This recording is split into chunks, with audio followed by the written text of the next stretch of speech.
Today is Monday, September 26th. I'm interviewing Emilio Nicolas. This is tape 2.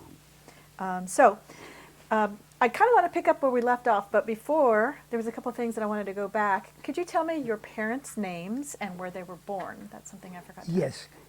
My father's name was Constantino Nicolas. And my mother's name was Miriam Saide, S-A-I-D-E. And they were born in Bethlehem, Palestine. And when did they go to Mexico? Oh, gee. And do you know why they went to Mexico? Must have been in the 20s. Do you know why they went? Well, because my father had been here, had been there previously and in Central America. And then he went and married my mother, and then they came back to Mexico, where they also had relatives and where they started their business. Did they speak any languages other than, well, obviously Spanish, because they lived in Mexico? Yes, well, no, well, of course, they spoke Arabic, and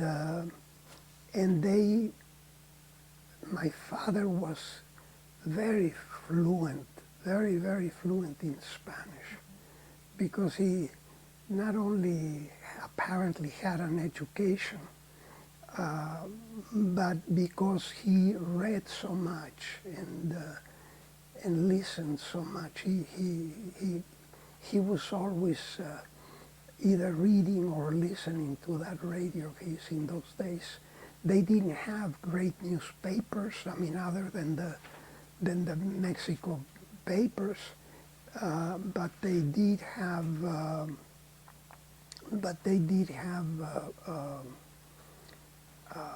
lot of reading. What kind of education did your father have? Did he come from a... What kind of education did your father have? I frankly don't know to what about your mother? Grade. My mother had, I think she had maybe like 10 years. So that at neither the were most. neither were college graduates. Then. No. Wait a minute, not 10 years. It would have been, yeah, maybe 8 years or so. I'm not so sure, to be honest with you. But they weren't. They never it. graduated from college or anything. So. Not in the United States, anyway. You know. Were you the first in the family to go to college? No, I had a sister that did go to. Well, of course, I don't know what college would be, or what the equivalent. But she, after primary school, she had at least 5 years of schooling. And what was her name? In Elena. And can you give me I didn't get the names of your siblings. Can you tell me the names and Yeah. sort of what they did? Well, my older brother was Guillermo. My older sister was Julia, Y-U-L-I-A. The next sister was Elena, and then my younger sister is Virginia. Are any of them living today? Virginia is the only one living today. And where does she live? Here in San Antonio. What did she do? Did she become a professional, or did she get married? She's retired, and she's a widower. Mm-hmm. So did she ever work? Do you know? I don't know. I think she works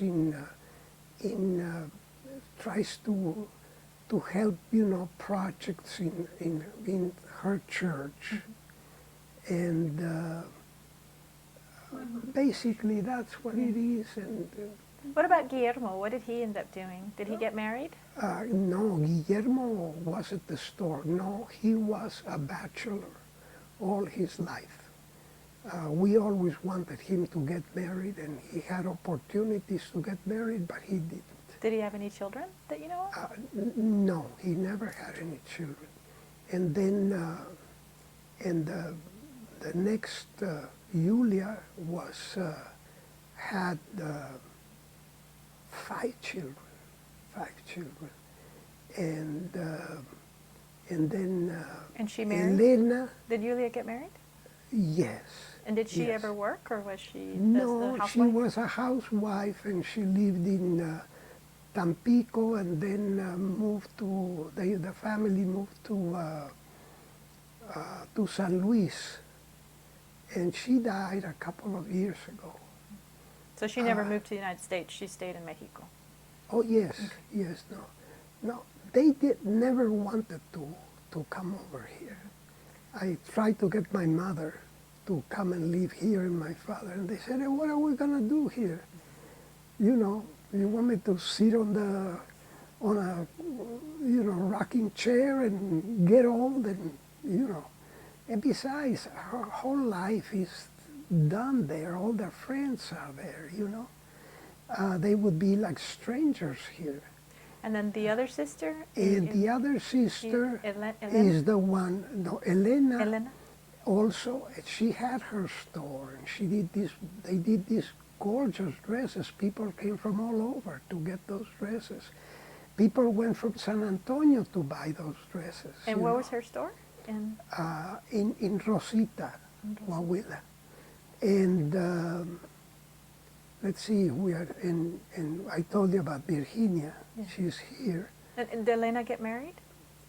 Yes, and she has 3 children, and they in turn have a whole family. One of them lives in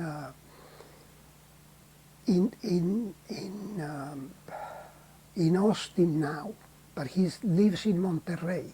But he came and bought a house in Austin, and he has a doctorate from the School of Engineering. I don't know what kind of engineering. I think it's construction, because he's a big builder. He builds all the HEBs in Mexico and big things like that.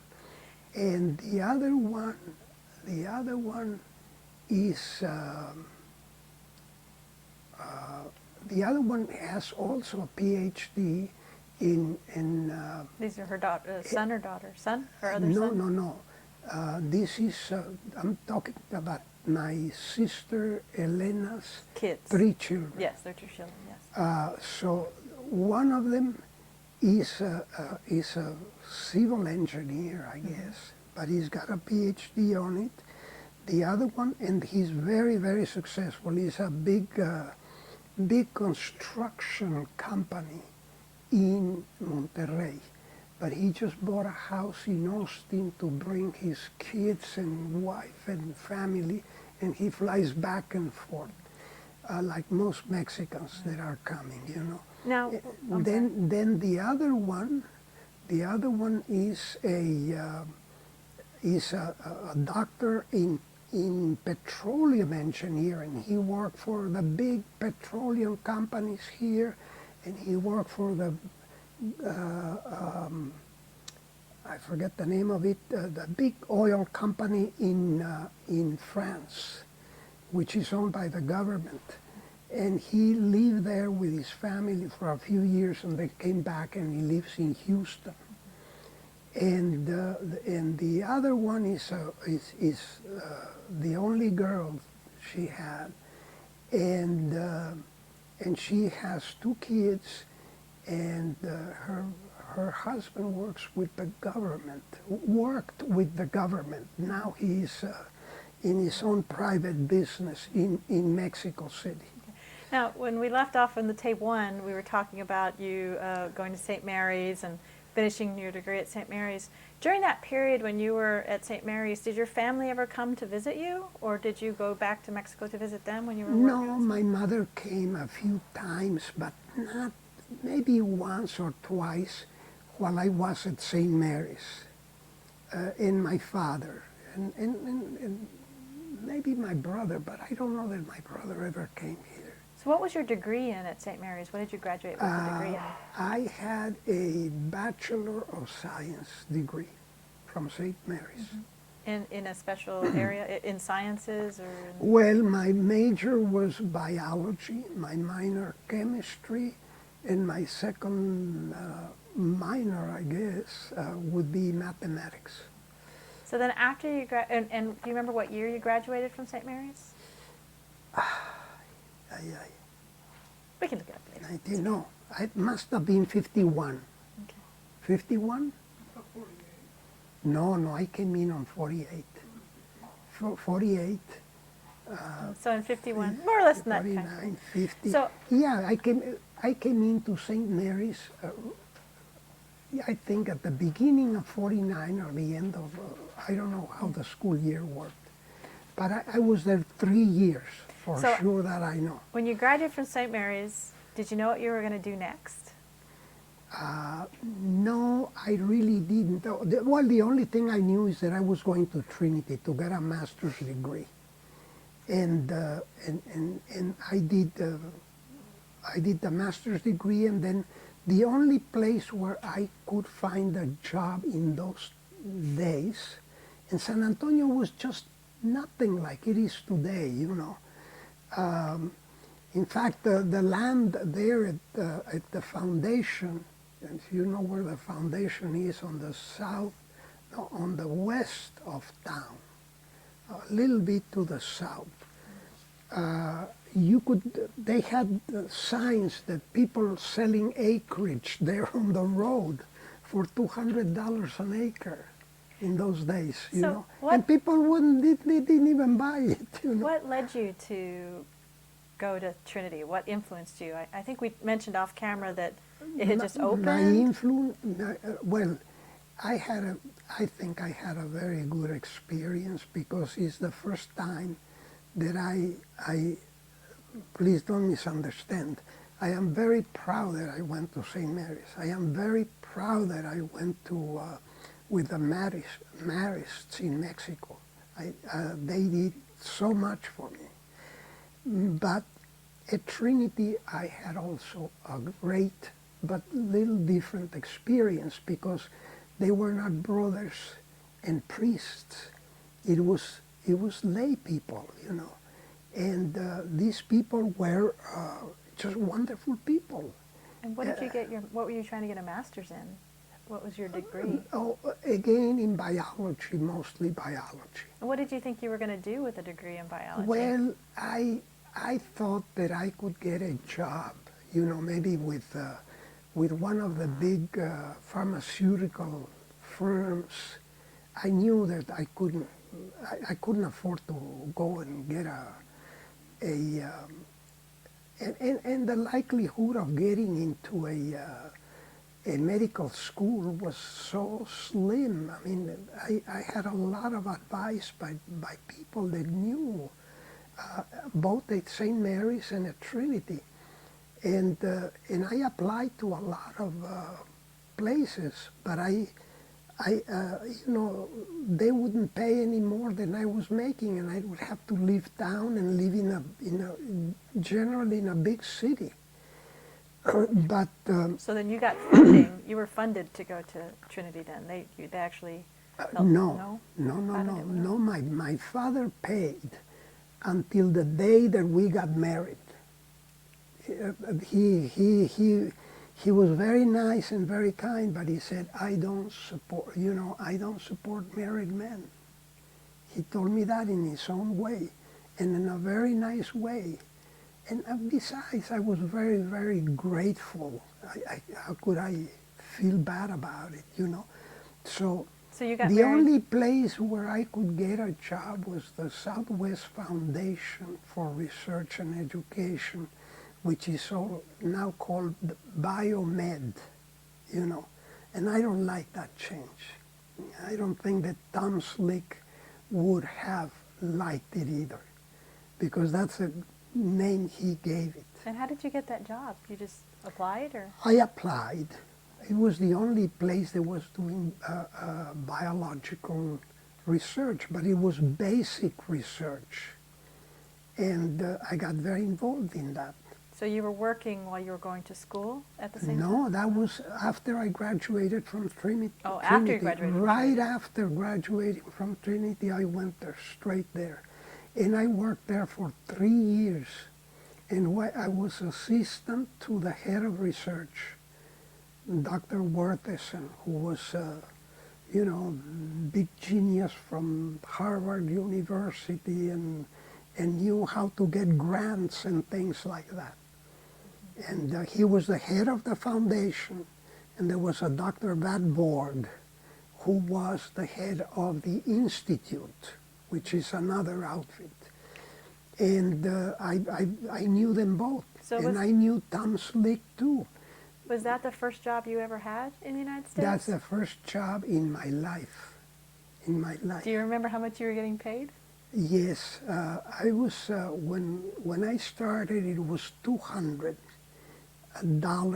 a month, and $300 a month later. But I want you to put this in perspective. The PhDs were making, we had a circle of PhDs because everybody did different pieces of the research, and none of them knew what the results were on what the others were doing. That was, you don't do that in doing basic research, because then if you can become influenced by what the others are doing, and which may be disruptive so far as the integrity of the research is concerned. Dr. Werthesen was the man that put things together. And how much did they make compared to you? Oh, they made, I don't know what Werthesen made, but the PhDs were making $1,500 a year more than I was making. So I wasn't so, look, it was lousy pay. But, you know, I got one letter from one company, like, let's say Merck, and it, I don't know that it was Merck, because I applied to many of them. I would have, if I would have taken that job, I would have gone to the unknown, and I was very good on hormones, by the way. I used to make the trips to Mexico City. There was an outfit in Mexico City, in Toluca, that made hormones, which we used in our experiments, and I used to go visit them. I think Irma went with me one time. So, did you meet Irma before you graduated from Trinity? Oh, yes, okay. Yes. And yes, when did you get married after you graduated from Trinity? We got married, well, we got married before Trinity. You graduated? No, I graduated from Trinity, and then I think I had a job before I got married. Okay. I had the job, yeah. Okay, so then you got married after. Yeah, I had to have money, remember? She was Okay. just a baby in those So days. what was your degree at Trinity? What did you get your degree in? It was a Master of Science. In what was your major? Biology. Biology. And And what are your fondest memories of Trinity? Do you have any recollections? Did you have a group yes. of friends you hung out well, with? we didn't, they were building, maybe we had a couple of buildings only. Because you were the first graduating I was, class. yes, I was the first graduating class, and when I went, it was the beginning of Trinity, the very beginning. So, let's see, where were we? Oh, did you have got friends? lost. What did y'all, I mean, your fondest memories of going to school at well, Trinity? my fondest memories are not only of the friends that I made, which were many, but of some of the teachers. They were wonderful. There was one, Dr. Cooper, who was chemistry. He was a wonderful man. They were all wonderful men. Let me tell you, I don't remember one that wasn't. Were you like, And then there was Dr. Sargent, which was he was really a bacteriologist, but he I don't remember what his title was, but he was a doctor. Were you like one of the only Latino students there at the time, or were there other Latino students? No, there were a few. The other guy that was with me was Dr. Jesse Diaz. I don't know if you ever met him. He's a great doctor. He's semi-retired. We went through St. Mary's together, and he could not dream of getting to of medical school because, well, first of all, because it was very tough for anybody, and unless you had straight A's and you came from a school that had some sort of connection or track record with the medical school, you didn't have much of a chance. And he, Jesse, went to osteopathic school, which was not recognized by the American Medical Association. And I didn't know what it was to be an osteopath, but he became an osteopath, and a few years later, they recognized the osteopaths and the MDs, and I'm so happy because he was a dedicated man that could have been anywhere, but he and his wife, we were very good friends, very close friends of a lifetime. And my two sons love this guy, immensely. But Jesse went to the West Side and stayed there, and to this day takes care of people that have very little or no money, and he doesn't need the money. And he lives the life of a wonderful man. We love him a lot. Did you hang around any non-Latino students during the Trinity days, or you pretty much stuck with Diaz? I made some. I don't remember. I'm sure that I had many friends. We've always been surrounded or lucky to have good friends, and of whatever nationality. And I have very many blacks that just think that the world of us. When we had with the radio station, we made time on a Spanish language radio station at night to have an hour or better every night. With a guy who's Scratch Phillips, and that Scratch Phillips did that program for the blacks because nobody else would give them that 1 hour. Do you remember what year that was? Oh, in the before 55 and during 55, and well, all the time until the TV station.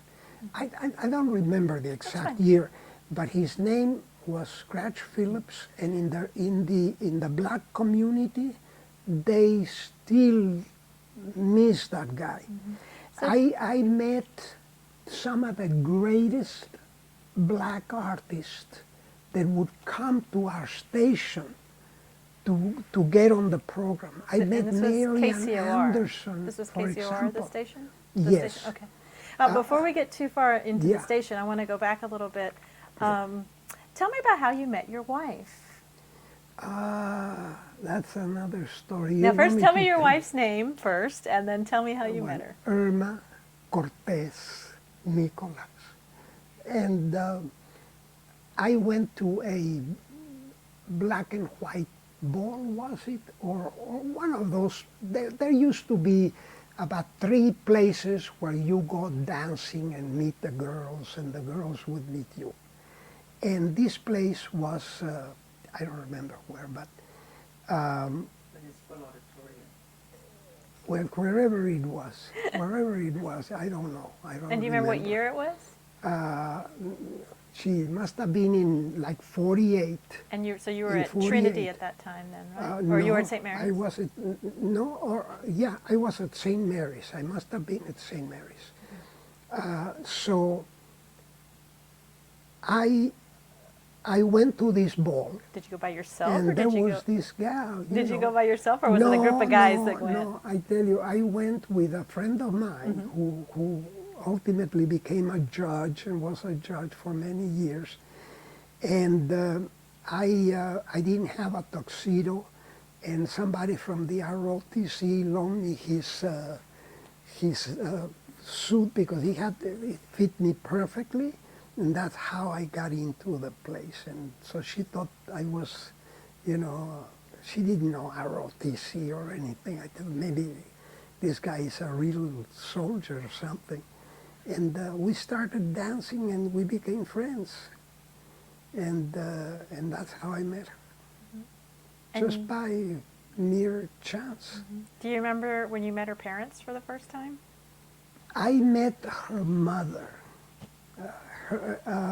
and then I got to meet the father very, very superficially, and so, but then I got to know him well, but it took a while, and one day my mother came.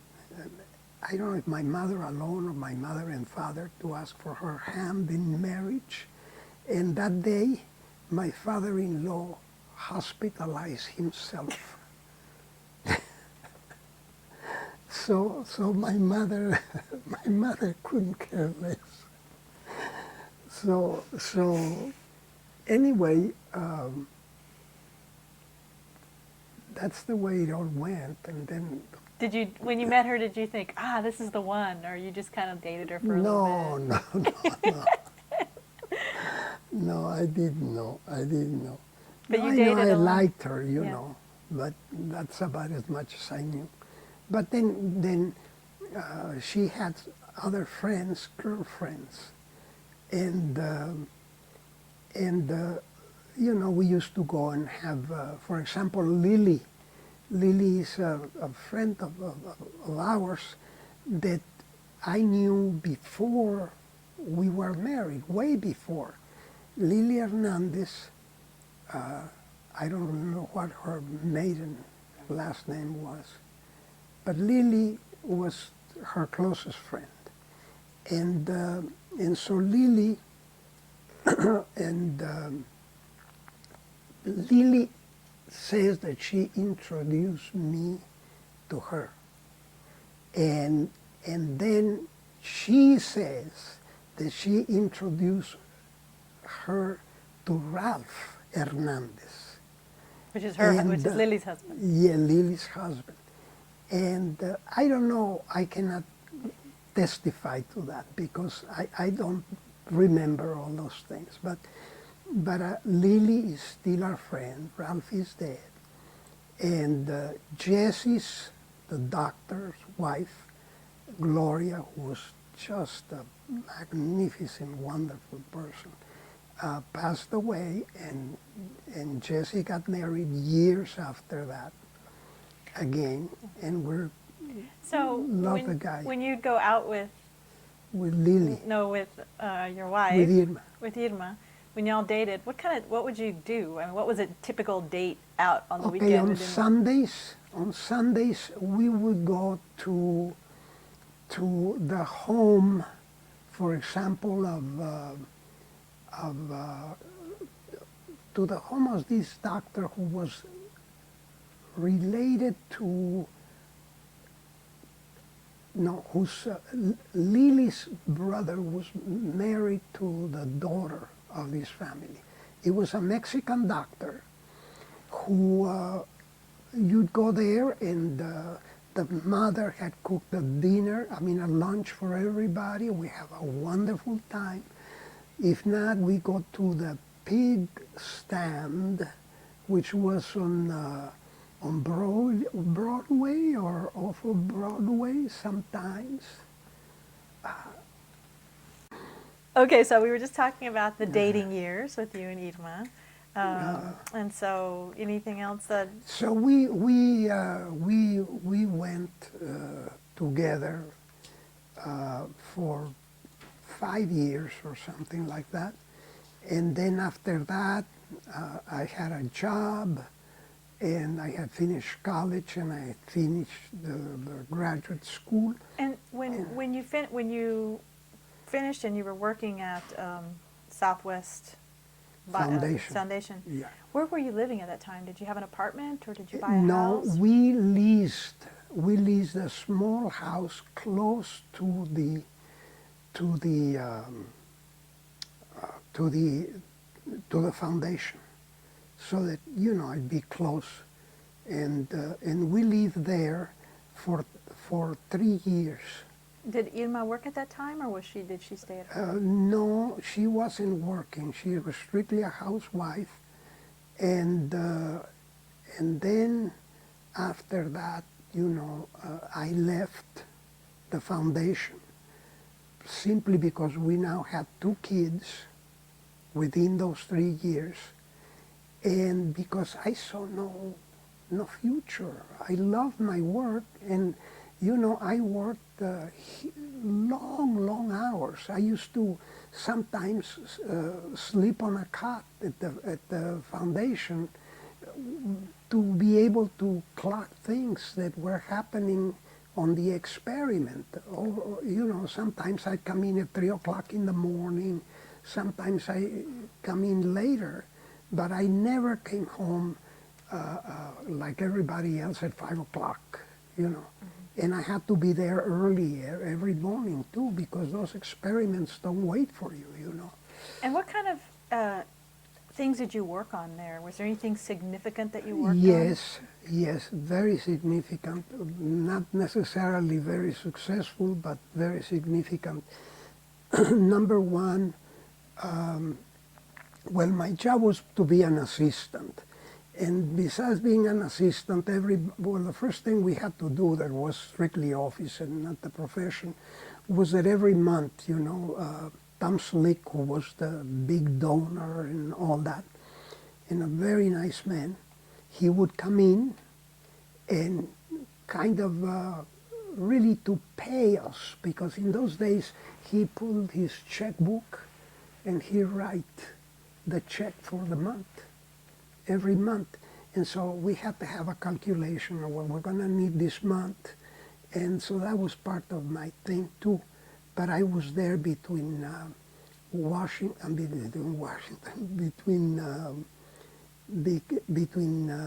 Vatborg and Worthison, which were like cats and dogs, because they were, I guess especially Worthison was, may he rest in peace, he was the worst on that.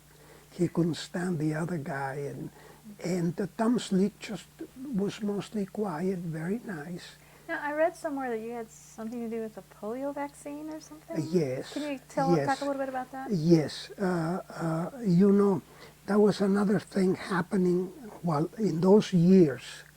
The Dr. Salk, may God bless him and may he be in heaven, because that man will teach these pharmaceutical company people what it is to be a human being, a real human being. He donated, he didn't want a copyright. He wanted the world to have this vaccine. That was all he interested in, the polio vaccine, which he had discovered. But the problem was to make huge batches, huge quantities of that vaccine. And we used to work on perfusions to study the effect of chemicals on the for many great purposes, And so we would inject, we would take the aortas of purebred cattle, which were black Angus, but very, very purebred. We would remove the aortas, and we would do it with the extreme caution, because if you get one bacterium in there, it will ruin the whole aorta. It ruined the whole experiment. And then we would run we would put it in vitro, and then we would run the serum from the blood of those cattle, which was perfectly sterile, and we would run it to keep that aorta alive. And that aorta then would, the tissue would grow around it because it's alive, And then we would inject whatever substance for the purposes of some specific thing that had to be established before you get to a medicine for, let's say, cancer or something else. And we would track that substance with carbon-14, because without a tracer, you don't know what happened, all you know that you injected that in there. Mm-hmm. Now, were you... That was very, very risky, and there were only 3 volunteers of all the group that agreed to, that volunteered. It was Dr. Wertheson, his wife, and myself. And the reason for volunteering is because when you work with the dry polio virus, if you inhale, if you get anything from it, you're as good as dead. And where did you find the courage to volunteer for that? Well, I don't know. I've never felt. Yes, I was cautious, but at certain age and certain characters don't feel all that.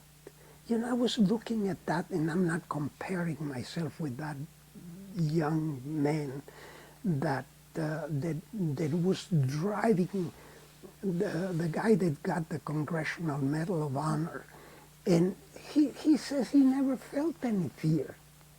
Well, it's not strange. It is true.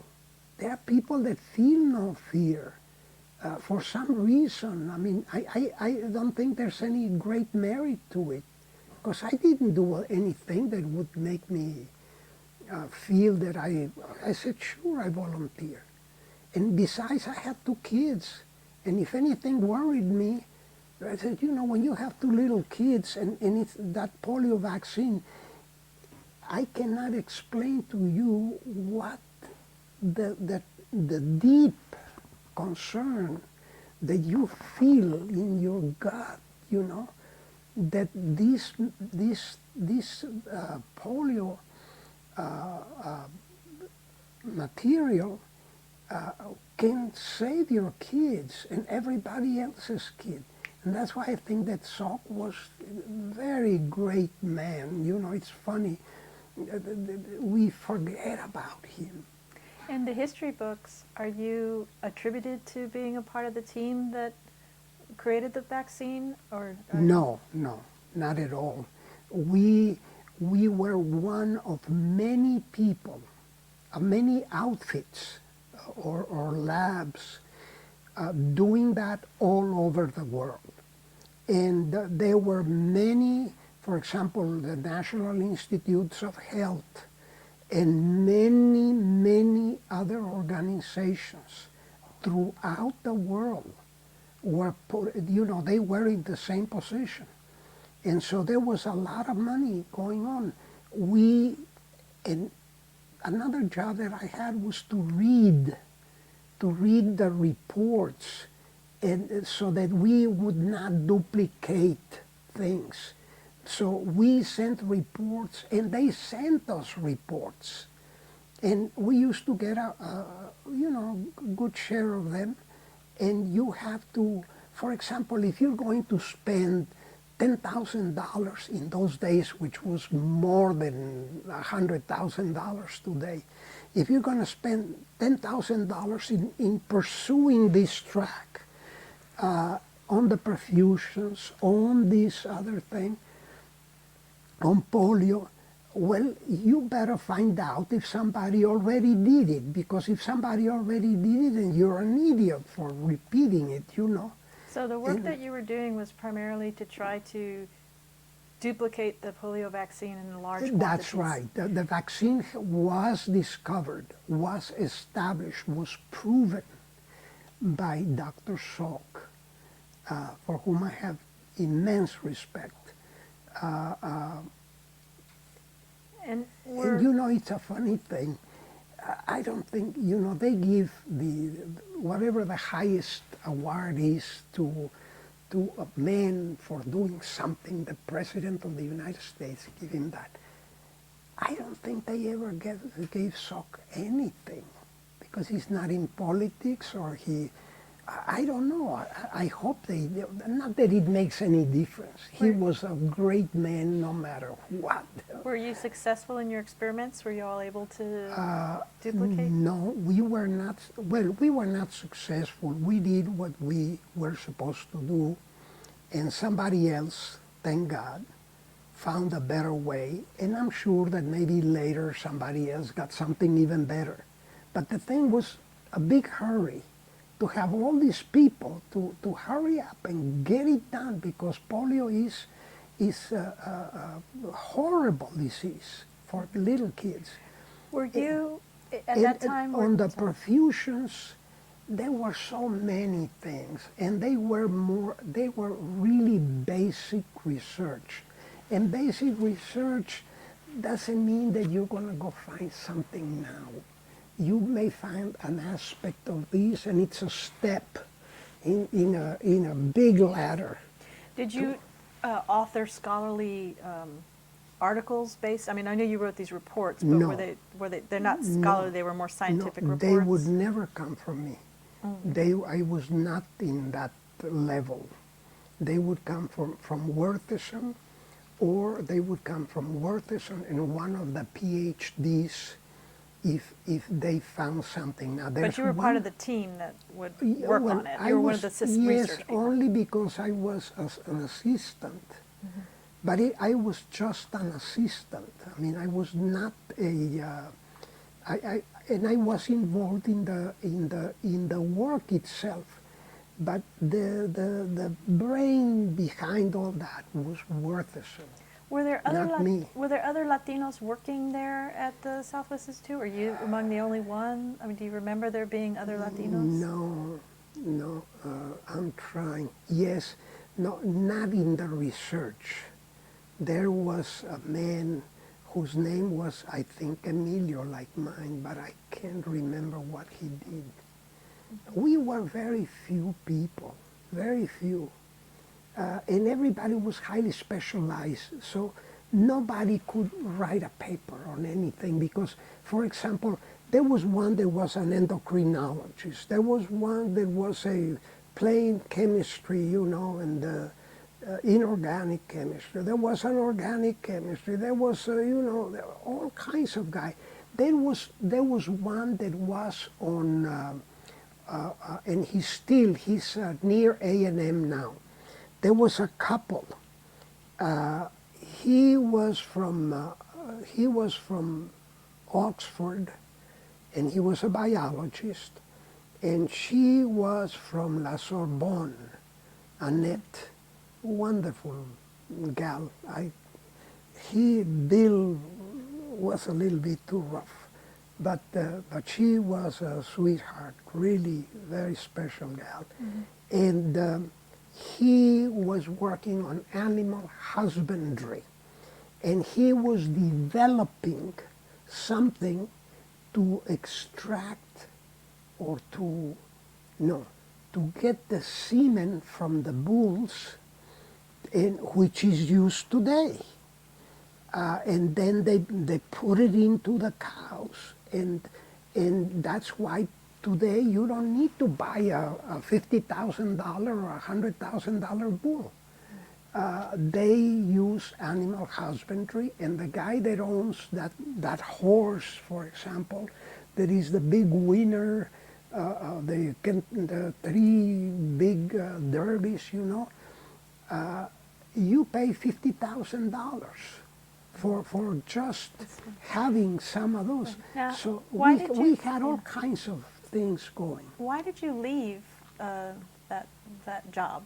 What led I you to- left it because there was no way I could make more money, because nobody else was getting a raise, because I had 2 kids and a wife to support, and because, you know, they had been asking me to please, there was a guy who was the executive vice president of the company with my father-in-law. I did not want to really work with my father-in-law. We probably could have never gotten along. We got along fine socially and all that, but I don't know that in working, he was very bright and all that. And But what did he do? well, he was the guy that did the first Spanish language radio station in the nation, And his name? got a license for that purpose. And his name was? Raúl Cortés. And secondly, he got the first license ever on UHF, and also for Spanish TV station. And so after 3 years there, you know, I was looking for a job. And whatever I got was one offer from one of the big pharmaceutical companies. And, you know, it wasn't worth moving. It was better to keep what you got. There was nothing that you say, oh my God, I'm going to be able to buy a nicer house, I'm going to be able to buy me another car or whatever. Nothing. So I said no. And I remember now, it was to go to, I think it was San Francisco. And San Francisco is a big town, and you have to go big distances, you know. And I believe it was, you know, sharing or Merck or something like that, because I wrote like 20 letters. So this guy, Billy Smythe, was the guy, and he said, look, Emilio, we need you here, because he knew me very well. And Irma was started to work there, you know. And at that point you had 2 kids, or you just had 2 children at that point? Or you had 3? No, I hadn't left yet. Right. Oh, okay. I knew it was there all the time if I wanted to go there, because Billy, may he rest in peace, he would be very happy if I were there. He feels that I could do a lot of good. And so this time I saw that there was no other place to go, and I saw the potential, because I had been there many times, and I'd seen what they do, and I saw what Billy's problems were, and nobody would welcome me as much as he would, you know. And so I ended up going there with Billy. And he was the general manager. Beg your pardon? He was the general manager of the radio part. He was executive vice president. He was really the guy that was in charge. My father-in-law had an office there, but he would go visit clients here in New York, especially New York. He was a terrific salesman. His radio station, KCOR, was so successful, nobody could touch it. He did not he went locally to do the voice of the people and all that, but he loved to go to New York. And I never appreciated it as much as when we opened up the New York office. And I went to all of the agencies in New York City, which were many then. Now they have a few big ones, and that's it. So when I went there, the buyers, oh, you know Raul Cortez. And I said, yes, I know him. He says, oh, he's a wonderful guy. Everybody knew him. And he had a rep that was his rep exclusively, who was an Irishman, Dick O'Connell. And that Dick O'Connell was a happy, wonderful Irishman, full of pep, full of very pleasant person. You couldn't help but like the guy. And so he would go around with Dick O'Connell to all the agencies. He was obviously a man that had experience in agencies. Now, I'm sorry to interrupt, but I want to go deep into, as you started to work at KCOR, but so before we back do to that, Billy Smythe. actually before that, go back to Billy Smythe, and then I want to go back again, but go ahead. Okay. No, but getting back to Billy Smythe, I came in and a little back, I was always interested in photography and in film. And I had my Bolex camera, and I had my little Leica camera, which in those days used to cost $500, which is like $5,000 today, you know. And so I went and I saw the television camera, and the television camera is not like a film camera, but it's, where is the film? Where is this? You know, it was back then. I mean, I know it sounds ridiculous to you today, but you know, some big cameras with huge lens and all that, and the tripod and the big cables, and trying to figure it out. You can't figure it out. This is electronics. You don't know anything about electronics. And so I was fascinated. Okay. And they brought a